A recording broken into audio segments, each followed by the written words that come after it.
वो सारे के सारे लोग घर वापस जाना चाहते हैं, अपने गांव में जाकर बसना चाहते हैं, लेकिन जाएं कैसे? गांव के दबंगों ने जीना मुहाल कर दिया है, जमीनें छीन ली हैं, घरों के आगे दीवार खड़ी कर दी है। बहू बेटियों की इज्जत से खेलने लगे और विरोध किया तो गांव से ही बेदखल कर दिया। 3 साल से वो लोग संघर्ष कर रहे हैं, लेकिन कोई सुनवाई नहीं हो रही है और आखिरकार घर वापसी के लिए उन्होंने अपना धर्म ही बदल लिया। ये खास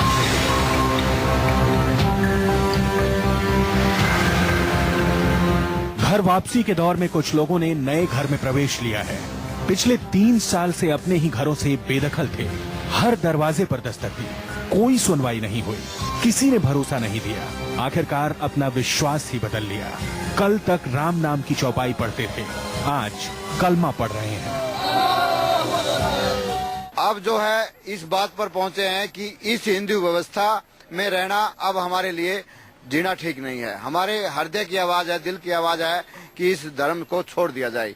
और उसके बाद जो है हमने यहाँ कल जो है इस्लाम धर्म को कबूल करके अपना धर्म परिवर्तन करने का काम किया है। की आवाज है, दिल की आवाज है कि इस धर्म को छोड़ दिया जाए।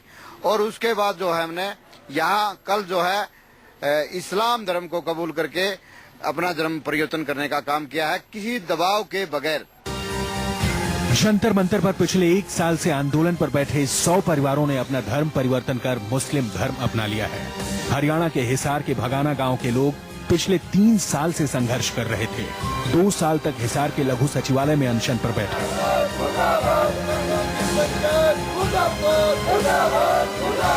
1 साल से दिल्ली के जंतर मंतर पर बैठे थे। सोचा था जंतर मंतर से निकली आवाज को सरकार सुनेगी, उन्हें इंसाफ मिलेगा, लेकिन जब ये कोशिश भी नाकाम हुई तो आखिरकार अपना धर्म परिवर्तन ही कर लिया। हिंदू धर्म से हमारे साथ बहुत अत्याचार करते हैं। बहू बेटियों की इज्जत लूट लेते हैं, घरों के रास्ते बंद कर देते हैं, पूरे जोड़ मंदिरों से जाना बंद कर देते हैं। इसलिए हमने सारा सब कुछ उनसे हरियाणा के हिसार के भगाना गांव के लोग हैं। दलित परिवार के इन लोगों के साथ गांव के सवर्णों ने अत्याचार किया। आरोप है कि इनकी जमीनें छीन ली गईं। सरकार की ओर से प्लॉट मिले थे, उनके पैसे ले लिए और प्लॉट भी नहीं दिया। और जब गांव के सवर्णों के अत्याचार के खिलाफ आवाज उठाई तो गांव वालों ने मिलकर इनका हुक्का पानी बंद कर दिया। मजबूर होकर इन्होंने मई 2012 में अपना गांव छोड़ दिया। तब से संघर्ष कर रहे हैं, लेकिन कोई सुनने वाला नहीं है। भगाना कांड संघर्ष समिति पिछले 2012 से न्याय के लिए लड़ाई लड़ रही है और 2014 से वो जंतर मंतर पर बैठी है, मगर आज तक उसको न्याय नहीं मिला है। और इसी अत्याचार के मद्देनजर अब इन लोगों ने धर्म परिवर्तन कर लिया है। इन लोगों का कहना यह है कि ये जब दलित थे तो इनको गांव से बेदखल कर दिया गया था। 3 साल में हिसार के भगाना गांव में कई कांड हुए। जो दलित परिवार गांव में रह गए थे उनका जीना मुश्किल हो गया। आरोप है कि लगातार पुलिस प्रशासन से शिकायत के बाद भी कोई कार्रवाई नहीं हो रही थी। हिसार की खाप पंचायत ने इनके खिलाफ फैसला दिया तो फिर उसके आगे बोलने की किसी की हिम्मत नहीं हुई। आए दिन कांड पे कांड हुए। 23 मार्च 2014 को 4 लड़कियों के साथ गैंगरेप और अपहरण हुआ। 25 अगस्त 2014 को गांव में ही गोलीकांड हुआ। अब 8 मार्च 2015 को एक रेप का मामला हुआ। ऐसे ही जो आए दिन वो कांड करके हमारे को दबाने की कोशिश कर रही है और शासन और प्रशासन पूरा उनको सपोर्ट कर रहा है। दलितों के इस समूह ने हिसार से लेकर दिल्ली तक का दरवाजा खटखटाया। नेता मंत्री से लेकर अफसर तक हर किसी के पास गए, लेकिन इनकी सुनवाई नहीं हुई। उल्टे गांव वालों ने इन पर झूठे मुकदमे लाद दिए। ये अपने गांव नहीं जा सकते और जंतर मंतर पर 1 साल के प्रदर्शन से भी कुछ भी हासिल नहीं हुआ है। इनका कहना यह है कि जो छोटे बच्चे हो, चाहे 8 साल से 80 साल तक के बुजुर्गों पर जुल्म किया जा रहा है। किसी बच्चे को स्कूल जाने नहीं दिया जाता है।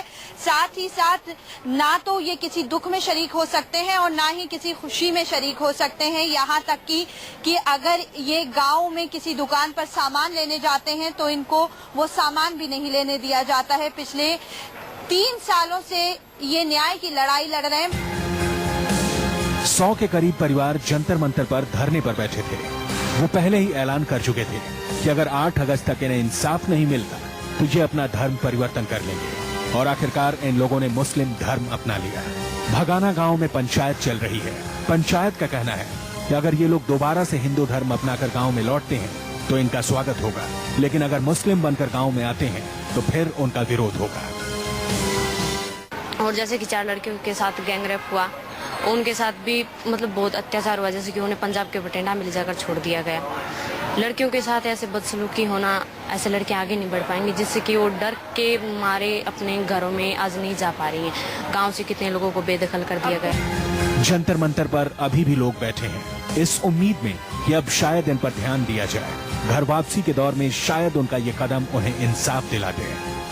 2011 से हमारे साथ गांव में जो खाप पंचायतें हैं या वहाँ का हिसार का प्रशासन है या हरियाणा की पिछली जो सरकार थी, सब ने एक मिली भगती एक योजनाबद्ध तरीके से दलितों को, पिछड़ों को दबाने का जो काम किया है, उससे 4 साल से हम लगातार अपने आप को आहत हो चुके थे। बिल्कुल आज भी हम न्याय के लिए मतलब दर दर की ठोकर खाते हुए जब 4था साल शुरू अगर इस देश के हम एक मतलब ग्राम पंचायत के पंच से लेकर प्रधानमंत्री तक मतलब न्याय की गुहार लगाई। भगाना के करीब 250 दलित परिवारों ने अपने साथ हुई नाइंसाफी को लेकर अपनी आवाज बुलंद की। 3 साल बीत गए, अभी तक कुछ नहीं हुआ। अब इनके धर्म परिवर्तन को ब्लैकमेलिंग कहा जा रहा है।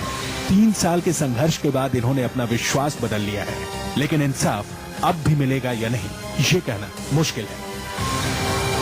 दिल्ली में सैयदा अफीफा के साथ रमेश जाकर, हिसार, न्यूज़ 24।